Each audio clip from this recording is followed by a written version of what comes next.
यह कहानी है दो अजनबियों की जिनकी एक अनएक्सपेक्टेड मुलाकात उन्हें एक खतरनाक जर्नी पर ले जाती है। एक तरफ एक जासूस है जो दुनिया को विनाश से बचाने के लिए अपनी जान जोखिम में डालती है और दूसरी तरफ एक साधारण किसान है जो अपने प्यार की रक्षा करते हुए अनजाने में इस जानलेवा खेल में फंस जाता है। तो कहानी शुरू होती है वॉशिंगटन डीसी से, जहां हम सैडी नाम की एक लड़की को अपनी कार चलाते हुए देखते हैं। वह बहुत परेशान लग रही है। तभी उसे डॉग क्लॉडिया का फोन आता है। क्लॉडिया उससे पूछती है, तुम उस लड़की की मौत से इतनी परेशान क्यों हो? सैडी जवाब देती है, वह लड़की हमारे विभाग में बिल्कुल मेरी जैसी थी। उसे इसलिए मार दिया गया क्योंकि वह वही काम कर रही थी जो मैं करती हूँ। क्लॉडिया उसे शांत करने की कोशिश करती है और कहती है, तुम्हें इसके बारे में ज्यादा सोचने की जरूरत नहीं है, बस अपने काम पर ध्यान दो। कुछ ही दिनों में सब ठीक हो जाएगा। जल्द ही हमें पता चलेगा कि सैडी असल में क्या काम करती है। इसके बाद सीन एक मार्केट में शिफ्ट होता है जहां कोल नाम का एक लड़का अपने स्टॉल पर पौधे बेच रहा है, लेकिन आज वह थोड़ा उदास लग रहा है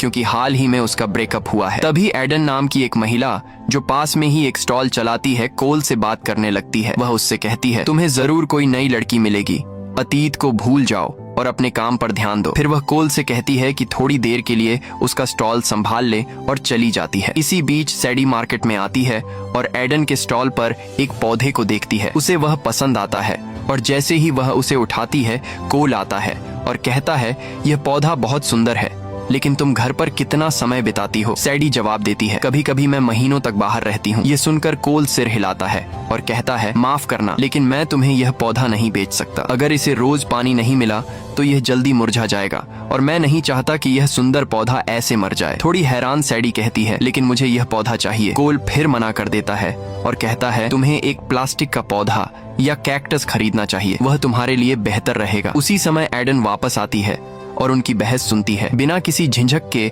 वह सैडी को $10 में पौधा बेच देती है। जैसे ही सैडी पौधा लेकर जाती है कोल एडन से कहता है, तुम्हें उसे यह नहीं बेचना चाहिए था, वह इसे मार देगी। एडन हंसते हुए कहती है, तुम अभी भी पौधे की चिंता कर रहे हो। तुम्हारे सामने एक खूबसूरत लड़की खड़ी थी और तुम उसे इम्प्रेस करने की बजाय उससे बहस कर रहे थे। अभी भी देर नहीं हुई, जाओ उसे कॉफी के लिए पूछो। एडन की बातों से प्रेरित होकर कोल जल्दी से सैडी की कार की तरफ भागता है और पूछता है, क्या हम कॉफी के लिए चल सकते हैं? सैडी थोड़ा हैरान होकर उसे देखती है। अभी हम बहस कर रहे थे और अब तुम मुझे कॉफी के लिए पूछ रहे हो। कोल को अपनी बात अजीब लगती है और वह कहता है, माफ करना, और जाने लगता है। लेकिन जाने से पहले ही सैडी उसे रोकती है और कहती है, अगर सिर्फ कॉफी है तो हम जा सकते हैं। कोल का चेहरा खुशी से चमक उठता है और वह सैडी की कार में बैठ जाता है। अगले सीन में वे शहर में घूमते हुए कॉफी पी रहे होते हैं। वे अलग अलग जगहों पर जाते हैं और अपनी जिंदगी के बारे में बात करते हैं। सैडी कहती है, मैं एक इंटरनेशनल आर्ट डीलर हूँ। जैसे ही मुझे कॉल आता है मुझे अलग अलग देशों में जाना पड़ता है और वहाँ की कला को एक्सप्लोर करना पड़ता है। कोल जवाब देता है, खेती मेरा जुनून है, लेकिन मैं एक किताब भी लिख रहा हूँ कि पौधों और पेड़ों की देखभाल कैसे करें और इंसान हर दिन प्रकृति को कैसे नष्ट कर रहे हैं। इस तरह वे पूरा दिन साथ बिताते हैं और रात तक वे एक बार में पहुंच जाते हैं। सैडी गाना शुरू करती है और कोल को भी साथ आने के लिए कहती है, लेकिन वह शर्माता है। फिर भी वे रात का आनंद लेते हैं। एक समय पर कोल पूछता है, तुम किस तरह का जीवन साथी चाहती हो? सैडी मुस्कुराती है और कहती है, मैं चाहती हूँ कि मेरा पार्टनर कैक्टस की तरह हो, ऐसा इंसान जो लंबे समय तक बिना पानी के भी जीवित रह सके।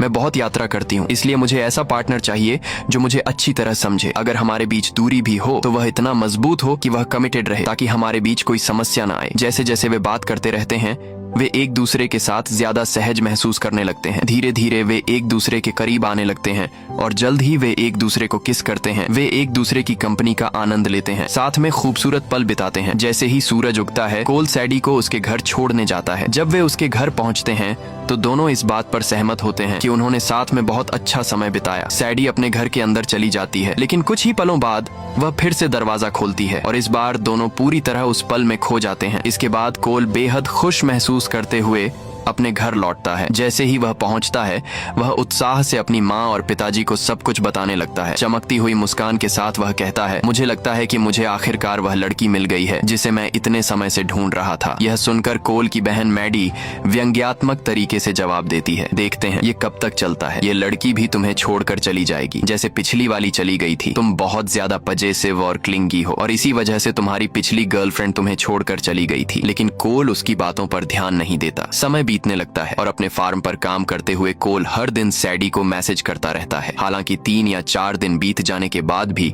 उसे उसकी तरफ से कोई जवाब नहीं मिलता। इससे वह थोड़ा बेचैन महसूस करने लगता है। जैसे ही कोल अपने फार्म पर काम करता रहता है, अचानक उसे सांस लेने में दिक्कत होने लगती है। उसे एहसास होता है कि उसका अस्थमा इनहेलर गायब है। तभी उसे याद आता है पिछली बार जब वे मिले थे उसने अपना इनहेलर सैडी के पर्स में रख दिया था। किस्मत से कोल ने अपने इनहेलर में एक ट्रैकर लगा रखा था ताकि अगर वह कभी खो जाए तो उसे ढूंढ सके। बिना समय बर्बाद किए वह उसकी लोकेशन ट्रैक करने लगता है। जैसे ही वह चेक करता है, वह यह देखकर हैरान रह जाता है कि सैडी इस समय लंदन में है। यह देखकर कोल सोचने लगता है शायद मैं उससे फिर कभी नहीं मिल पाऊंगा। लेकिन फिर वह एक पक्का फैसला करता है। वह लंदन जाएगा और उसे हर हाल में ढूंढेगा। उसकी माँ और पिताजी भी उसके इस फैसले का समर्थन करते हैं। अगले दिन कोल लंदन पहुंचता है। ट्रैकर का इस्तेमाल करते हुए वह सैडी की लोकेशन की तरफ बढ़ने लगता है। लेकिन जैसे ही वह एक सड़क से गुजर रहा होता है, कुछ अनपेक्षित हो जाता है। अचानक कुछ लोग कहीं से प्रकट होते हैं, उसे पकड़ लेते हैं और बेहोश कर देते हैं। वे जल्दी से उसे एक कार में डालते हैं और वहां से निकल जाते हैं। कुछ समय बाद जब कोल धीरे धीरे अपनी आंखें खोलता है तो वह खुद को एक अनजान जगह पर पाता है। एक आदमी उसके सामने खड़ा होता है और उसे टैक्समैन कहकर बुलाता है। कोल इधर उधर देखता है और वहाँ कई और लोगों को मौजूद पाता है। उसे यह भी एहसास होता है कि उसे एक लैब के अंदर बंद किया गया है जहाँ कुछ बेहद खतरनाक कीड़े रखे गए हैं। इन कीड़ों का इस्तेमाल लोगों को यातना देने के लिए किया जाता है ताकि उनसे राज उगलवाए जा सके। यह देखकर कोल डर जाता है। वह तुरंत खुद को समझाने की कोशिश करता है। तुम लोगों को गलतफहमी हुई है, मैं सिर्फ एक साधारण किसान हूँ। लेकिन वह आदमी उसकी बात मानने से इनकार कर देता है और सोचता है कि कोल झूठ बोल रहा है। उसकी परीक्षा लेने के लिए वे एक घातक कीड़ा लेकर आते हैं। वह आदमी समझाता है इस कीड़े का एक काट और तुम कुछ ही मिनटों में मर जाओगे। वे उस कीड़े को कोल के पास ले जाते हैं ताकि वह उसे काट सके। जैसे ही कोल सबसे बुरे के लिए तैयार होता है, तभी कुछ चौंकाने वाला होता है। एक तेज आवाज सुनाई देती है और अचानक एक महिला दीवार तोड़कर अंदर आ जाती है। कुछ ही पलों में वह कमरे में मौजूद सभी लोगों पर जबरदस्त तेजी और सटीकता के साथ हमला करने लगती है। कोल पूरी तरह हैरान होकर देखता है और फिर उसे एहसास होता है यह सैडी है। वह उसे एक बंदूक देती है और तैयार रहने को कहती है। लेकिन इससे पहले कि वे कुछ समझ पाते, और भी दुश्मन आ जाते हैं और उन पर गोली चलाने लगते हैं। कोल और सैडी तुरंत एक मेज के पीछे छिप जाते हैं। फिर बिना देर किए सैडी बाहर कूदती है और गोली चलाना शुरू कर देती है। वह हर दुश्मन को घातक सटीकता के साथ खत्म कर देती है। जब लड़ाई खत्म होती है तो कोल अब भी हैरान होकर उसकी तरफ देखता है और पूछता है तुम कौन हो सैडी? आखिरकार सच बताती है मैं एक CIA एजेंट हूँ। इसके बाद दोनों जल्दी से लैब से बाहर निकलते हैं और वहां से भाग जाते हैं। आसपास देखते हुए वे जल्दी समझ जाते हैं कि यह जगह पाकिस्तान में है। लेकिन इससे पहले कि वे कुछ और समझ पाते, सैनिकों का एक बड़ा समूह वहां पहुंच जाता है और तुरंत उन पर फायरिंग शुरू कर देता है। कोई और रास्ता न देखकर सैडी और कोल गोलियों से बचने के लिए तेजी से भागने लगते हैं। कुछ दूरी तक भागने के बाद उन्हें एक बस उनकी तरफ आती दिखाई देती है। बिना समय गंवाए वह आगे बढ़ती है, बस को रोकती है और ड्राइवर पर बंदूक तान देती है। यह देखकर सभी यात्री डर जाते हैं और जल्दी से बस से उतर जाते हैं। बिना झिझक दोनों कोल और सैडी बस के अंदर कूद जाते हैं और वाहन पर नियंत्रण कर लेते हैं। सैडी पूरी रफ्तार से बस चलाने लगती है ताकि सैनिकों से बच सके, लेकिन सेना उनका पीछा करती रहती है और लगातार फायरिंग करती है। कोल, जो अब भी सब कुछ देखकर हैरान है, सैडी की तरफ देखता है और गुस्से में कहता है तुमने मुझसे झूठ बोला। तुमने कहा था कि तुम एक आर्ट डीलर हो और मैं तुमसे प्यार करने लगा। सैडी जवाब देती है भले ही हमारे बीच कुछ हुआ था, लेकिन इतना सीरियस होने और मुझे यहाँ तक फॉलो करने की क्या जरूरत थी? कोल कुछ जवाब दे पाता इससे पहले ही एक सैनिक अचानक पीछे के दरवाजे से चलती बस में कूद जाता है। कोल तुरंत प्रतिक्रिया करता है और उससे लड़ने लगता है। कुछ देर की जद्दोजहद के बाद कोल किसी तरह उसे काबू कर लेता है और आखिरकार उसे बस से बाहर फेंक देता है। लेकिन खतरा अभी खत्म नहीं हुआ है और सैनिक बस पर चढ़ जाते हैं और सैडी पर हमला करने लगते हैं। लेकिन वह बहादुरी से मुकाबला करती है। वह उन्हें बस से बाहर फेंक देती है और साथ ही सामने से आ रहे उनके कई वाहनों को भी नष्ट कर देती है। काफी तीव्र पीछा करने के बाद वे आखिरकार सभी सैनिकों से बच निकलते हैं। लेकिन जैसे ही उन्हें लगता है कि वे सुरक्षित हैं, बस अचानक खराब हो जाती है और अपने आप रुक जाती है। यह समझते हुए कि वे बस में आगे नहीं जा सकते, दोनों पैदल आगे बढ़ने का फैसला करते हैं। इसी बीच एक दूसरी जगह पर हमें लेविक नाम के एक ताकतवर माफिया बॉस से परिचित कराया जाता है। पता चलता है कि जो लोग सैडी और कोल का पीछा कर रहे थे वे सभी लेविक के भेजे हुए थे। उसका एक आदमी कोल की प्रोफाइल पेश करता है और कहता है हमने टैक्समैन की पहचान कर ली है, लेकिन ऐसा लगता है कि वह अनऑफिशियल तरीके से काम कर रहा है। उसका किसी भी इंटेलिजेंस डेटाबेस में कोई रिकॉर्ड नहीं है। ये सुनकर लेविक गुस्से से भर जाता है। बिना समय बर्बाद किए वह एक नया आदेश देता है, इस तथाकथित टैक्समैन की फोटो हमारे सभी लोगों तक भेज दो। जो भी उसे जिंदा पकड़ कर लाएगा उसे $1 मिलियन का इनाम मिलेगा। इसके बाद कोल की तलाश शुरू हो जाती है और अब इलाके का हर खतरनाक इंसान उसके पीछे पड़ जाता है। इसी बीच कोल और सैडी सड़कों पर चलते रहते हैं। कोल, जो अब भी सदमे में है, कहता है वे लोग मुझे मारने वाले थे क्योंकि उन्हें लगा मैं टैक्समैन हूँ, लेकिन आखिर ये टैक्समैन है कौन। सैडी आह भरती है और आखिरकार सच बताती है, वे तुम्हारे पीछे इसलिए पड़े हैं क्योंकि उन्हें लगता है कि तुम टैक्समैन हो, लेकिन असल में असली टैक्समैन मैं हूँ। इसके बाद वे कोल को देश से बाहर निकालने का रास्ता ढूंढने का फैसला करते हैं। वे एक टैक्सी लेते हैं और मार्को नाम के आदमी से मिलने जाते हैं। सैडी की योजना सीधी थी, वह चाहती थी कि मार्को कोल को सुरक्षित अमेरिका भेजने में मदद करे। जैसे ही वे पहुंचते हैं, मार्को बाहर आता है और कोल के लिए हैरानी की बात होती है कि वह सैडी को किस करके स्वागत करता है। कोल को यह बिल्कुल पसंद नहीं आता। उसे एहसास होता है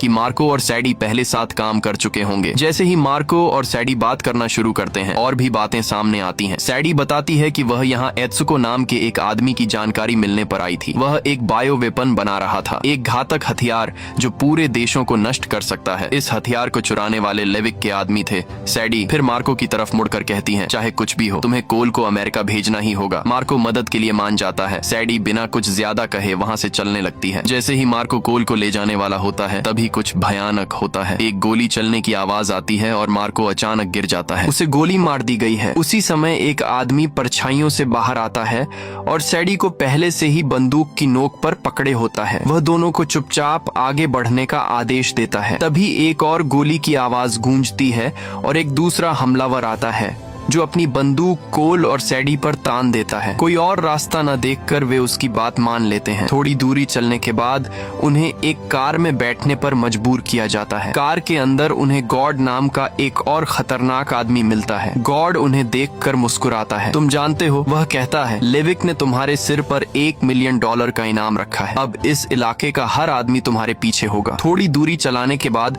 गॉड अचानक कार रोकता है और दोनों को अपने वाहन में बैठने का आदेश देता है। लेकिन इससे पहले कि वे कुछ समझ पाते, एक और कार कहीं से आती है और तेज रफ्तार से टकरा जाती है, जिससे गॉड तुरंत मारा जाता है। इस अफरा तफरी का फायदा उठाकर सैडी और कोल भाग निकलते हैं और वहां से बचने के लिए दूसरी कार ले लेते हैं। गाड़ी चलाते हुए कोल को अचानक कुछ याद आता है और वह सैडी को बताता है कि जब उन लोगों ने उसे पकड़ा था तो वे बार बार उससे किसी पासकोड के बारे में पूछ रहे थे। वह उससे पूछता है, इसका क्या मतलब है? यह सुनकर सैडी गुस्सा हो जाती है और कहती है, तुमने मुझे यह पहले क्यों नहीं बताया? फिर कुछ देर सोचने के बाद उसे एहसास होता है कि लेविक के लोगों को अभी तक बायो वेपन का पासकोड नहीं मिला है। उस कोड के बिना वे इस हथियार को कहीं बेच नहीं सकते। इससे उसे यह भी समझ आता है कि लेविक ने कोल के सिर पर $1 मिलियन का इनाम इसलिए रखा है क्योंकि उन्हें लगता है कि पासकोड सिर्फ वही जानता है। स्थिति को समझते हुए सैडी तुरंत एक योजना बनाती है। कोल को कुछ समझने का मौका दिए बिना वह अचानक उसके सिर पर मारकर उसे बेहोश कर देती है। जब कोल होश में आता है तो वह खुद को लेविक के आदमियों के सामने पाता है और हैरान रह जाता है, यह देखकर कि सैडी उसे यहाँ सौदा करने के लिए लाई है। वैगनर नाम का एक आदमी, जो लेविक का सबसे भरोसेमंद आदमी है, उनके सामने खड़ा होता है। उसे देखते हुए सैडी आत्मविश्वास से कहती है, यह है टैक्समैन और अब मुझे मेरे $1 मिलियन चाहिए। यह सुनकर वैगनर और उसके आदमी दोनों को एक प्लेन में बैठा देते हैं और उन्हें एक दूसरी जगह ले जाने लगते हैं। प्लेन के अंदर कोल देखता है कि वे लोग बायो वेपन वाला ब्रीफकेस बाहर निकालते हैं और तैयारी करने लगते हैं। लेकिन इससे पहले कि वे कुछ कर पाते, वैगनर कोल का फोन ले लेता है और उसे चेक करता है। कोल और सैडी की एक साथ तस्वीर देखकर वह तुरंत समझ जाता है कि दोनों एक दूसरे से जुड़े हुए हैं। लेकिन इससे पहले कि वह कुछ कर पाता, सैडी तुरंत आगे बढ़ती है और कहती है, कोल को मत मारो, मेरे पास पासकोड है। फिर वह दिखावा करती है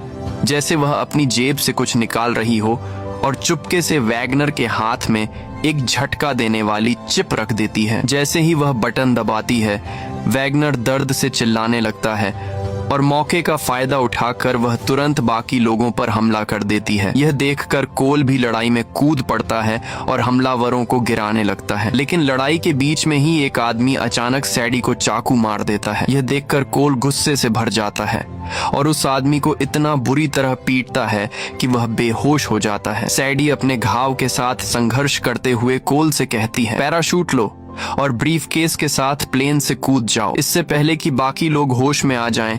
बिना समय गंवाए कोल तुरंत एक पैराशूट उठाता है, सैडी को पकड़ता है और ब्रीफकेस के साथ प्लेन से कूद जाता है। बाद में उन्हें एक समुद्र किनारे पर पड़े हुए दिखाया जाता है। काफी समय बाद सैडी धीरे धीरे अपनी आंखें खोलती हैं और समझती है कि कोल ने न केवल उसकी जान बचाई बल्कि ब्रीफकेस भी साथ लेकर आया है। जैसे ही रात होती है दोनों बैठकर बात करने लगते हैं। कोल ने जड़ी बूटियों से सैडी के घाव का इलाज भी किया होता है जिससे वह प्रभावित होती है। उसका दयालु और ख्याल रखने वाला स्वभाव देखकर उसे अपने व्यवहार पर पछतावा होने लगता है। दोनों लंबे समय तक बात करते हैं और साथ समय बिताते हुए फिर से करीब आ जाते हैं। आखिरकार वे एक दूसरे के करीब आते हैं और एक दूसरे को किस करते हैं। अगले दिन वैगनर अपने लोगों के साथ उनकी लोकेशन पर पहुंचता है और तुरंत उन पर फायरिंग शुरू कर देता है। लेकिन तभी CIA एक नाव में वहां पहुंचती है और वैगनर के लोगों से लड़ने लगती है और लड़ाई के बीच वैगनर ब्रीफकेस लेकर भागने में सफल हो जाता है। लड़ाई खत्म होने के बाद CIA टीम बीच पर पहुंचती है और कोल और सैडी को अपने हेडक्वार्टर ले जाती है। वहां दोनों को लाई डिटेक्टर मशीन से बांध दिया जाता है और जैक्सन नाम का एक CIA अधिकारी उनसे पूछताछ शुरू करता है। लेकिन सही जवाब देने की बजाय कोल और सैडी पूरी पूछताछ के दौरान आपस में बहस करते रहते हैं। उनकी लगातार नोकझोंक से परेशान होकर जैक्सन उन्हें रोकता है और सैडी से बॉस से मिलने को कहता है। सैडी अपनी सीनियर क्लॉडिया से मिलने जाती है। क्लॉडिया उसे देखती है और कहती है, तुम बायो वेपन वापस लाने में असफल रही और इसके अलावा तुमने कई नियम तोड़े हैं। इस वजह से तुम्हें कुछ दिनों के लिए सस्पेंड किया जाता है। इसी बीच जैक्सन कोल को अलग ले जाकर चेतावनी देता है कि जितना हो सके सैडी से दूर रहो। वह उससे कहता है, सैडी हर बार झूठ बोलती है, वह सिर्फ तुम्हारा इस्तेमाल कर रही है। उसने पहले भी कई लोगों को मारा है और वह तुम्हारे साथ भी यही करेगी। बाद में दिखाया जाता है कि CIA अधिकारी लेविक को पासकोड का आधा हिस्सा बताने का फैसला करते हैं। क्योंकि लेविक को पता है कि पासकोड टैक्समैन के पास है, वे कोल को एक मोहरे की तरह इस्तेमाल करके लेविक को पकड़ने की योजना बनाते हैं। लेकिन कोल मना कर देता है। वे उसे बताते हैं कि अब सिर्फ तुम ही नहीं बल्कि तुम्हारा परिवार भी खतरे में है, क्योंकि वे मानते हैं कि तुम ही टैक्समैन हो। यह सुनकर कोल मान जाता है, लेकिन सैडी समझाती है कि यह मिशन तुम्हें बहुत खतरे में डाल देगा। ये CIA वाले तुम्हारा इस्तेमाल करेंगे और फिर तुम्हें छोड़ देंगे। कोल जवाब देता है, तुम्हारे CIA वालों ने भी यही कहा था कि तुमने मेरा इस्तेमाल किया। ये सुनकर सैडी गुस्सा हो जाती है और वहां से चली जाती है। दूसरी तरफ हमें डैनी नाम का एक आदमी दिखता है जिसने लेविक को बायो वेपन लाने का काम दिया था, लेकिन अब वह लेविक से नाराज है। वह कहता है, मुझे इस हथियार का पासकोड 48 घंटे के अंदर चाहिए, नहीं तो मैं तुम्हें मार दूंगा और इस बार मैं तुम्हारे साथ टैक्समैन से मिलने चलूंगा। CIA कोल के लिए एक टेबल बुक करती है और कोल को टैक्समैन बताकर उसकी लोकेशन लेविक को भेजती है, ताकि जैसे ही लेविक टैक्समैन से मिले वह CIA के जाल में फंस जाए। कोल जाकर उस टेबल पर बैठ जाता है, जबकि CIA दूर से उस पर नजर रखती है। लेकिन लेविक बहुत चालाक होता है। वह डैनी को साथ लाता है और टेबल तक पहुंचने से पहले ही अपने आदमियों से सभी CIA लोगों को मरवा देता है। इसी बीच हमें सैडी की झलक भी दिखाई जाती है, जो कोल को लेकर चिंतित होती है। इसके बाद लेविक और डैनी ब्रीफकेस के साथ टेबल पर पहुंचते हैं और कोल से पासकोड पूछने लगते हैं। कोल नाटक करने लगता है और कहता है, तुमने मेरे लोगों को मारकर मेरी मदद की है। मैंने तुम्हें यह लोकेशन इसलिए भेजी क्योंकि विभाग के साथ काम करके मुझे कुछ हासिल नहीं हुआ। अब अगर तुम मुझे दोगुना पैसा दोगे तभी मैं यह ब्रीफकेस खोलूंगा। वह डर के कारण समय निकालने की कोशिश कर रहा होता है, उम्मीद करता है कि सैडी आएगी। डैनी गुस्सा हो जाता है और कहता है, किसी और को बेवकूफ बनाओ, जल्दी पासकोड दिखाओ। लेविक भी बंदूक तानकर उसे धमकाता है। तभी सैडी वहां आती है और उसे देखकर कोल बहुत खुश हो जाता है, क्योंकि वह उसी का इंतजार कर रहा था। सैडी आकर बैठती है और डैनी से कहती है, असली टैक्समैन मैं हूँ, और सीधे उससे कहती है, मुझे पासकोड पता है, ये मेरा अकाउंट नंबर है। जैसे ही मुझे पासकोड मिलेगा, पैसा मेरे अकाउंट में ट्रांसफर कर देना। फिर वह पासकोड डालकर ब्रीफकेस खोलती है, जिसमें एक छोटे बॉक्स में बायो वेपन होता है। जैसे ही ब्रीफकेस खुलता है, पैसा सैडी के अकाउंट में ट्रांसफर हो जाता है। लेकिन लेविक कहता है, मेरा काम अभी खत्म नहीं हुआ है। जब तक यह पूरा नहीं होता, तुम दोनों यहाँ से नहीं जा सकते। अचानक कुछ गैंगस्टर वहाँ आ जाते हैं और लेविक पर बंदूक तान देते हैं, क्योंकि सैडी ने पहले ही उस पर $1 मिलियन का इनाम रख दिया था। इससे डैनी के लोग भी गैंगस्टर्स पर बंदूक तान देते हैं। यह देखकर सभी आम लोग वहाँ से भागने लगते हैं। तभी सैडी मौका देखकर हथियार उठाती है और भागने लगती है। चारों तरफ गोलियां चलने लगती हैं। डैनी के लोग कोल और सैडी को मारने की कोशिश करते हैं, लेकिन सैडी बहादुरी से लड़ती है और उन्हें गोली मारती है, जबकि कोल अपने अंदाज में उन्हें खत्म करने लगता है। गैंगस्टर्स भी उनकी मदद करते हैं और डैनी के लोगों से लड़ते हैं। इमारत के अंदर एक मशीन होती है जो पूरे ढांचे को घुमाने के लिए बनी होती है, लेकिन कोल और वैगनर की लड़ाई के कारण मशीन चलने लगती है और पूरी बिल्डिंग घूमने लगती है। दोनों तेजी से घूमती बिल्डिंग में लड़ते रहते हैं। लंबी लड़ाई के बाद कोल वैगनर को मशीन के बीच में फेंक देता है, जिससे उसकी मौत हो जाती है। लेकिन इससे मशीन और ज्यादा खराब हो जाती है और पूरी बिल्डिंग तेजी से घूमने लगती है। डैनी लेविक से कहता है कि सैडी से बायो वेपन लेकर आओ, लेकिन लेविक उसे ही गोली मार देता है। इसके बाद लेविक सैडी के पास जाता है और दोनों के बीच बायो वेपन के लिए लड़ाई शुरू हो जाती है। लड़ाई काफी देर तक चलती है और लेविक सैडी को मारने ही वाला होता है। तभी कोल दौड़ कर आता है और लेविक को धक्का दे देता है, लेकिन लेविक हथियार लेकर भागने की कोशिश करता है। सैडी बंदूक उठाकर छत पर गोली चलाती है, जिससे उसका एक हिस्सा गिर जाता है और लेविक उसके नीचे दब जाता है। उसी समय सैडी लेविक के हाथ से हथियार ले लेती है और कोल उसे संभाल कर बचा लेता है। दोनों बहुत खुश होते हैं। आखिर में उन्हें घर पर दिखाया जाता है, जहां वे पूरे परिवार के साथ बैठकर खाना खा रहे होते हैं। कोल की बहन मैडी भी उन्हें साथ देखकर बहुत खुश होती है। वह सबको बताने लगती है कि साथ रहने के लिए उन्होंने कितनी मुश्किलों का सामना किया। कोल के माँ और पिताजी भी उन्हें साथ देखकर खुश होते हैं। कहानी हंसी और खुशी के साथ खत्म होती है। अगर आपको एक्सप्लेनेशन अच्छी लगी हो तो चैनल को सब्सक्राइब करना ना भूले। मिलते हैं अगले वीडियो में।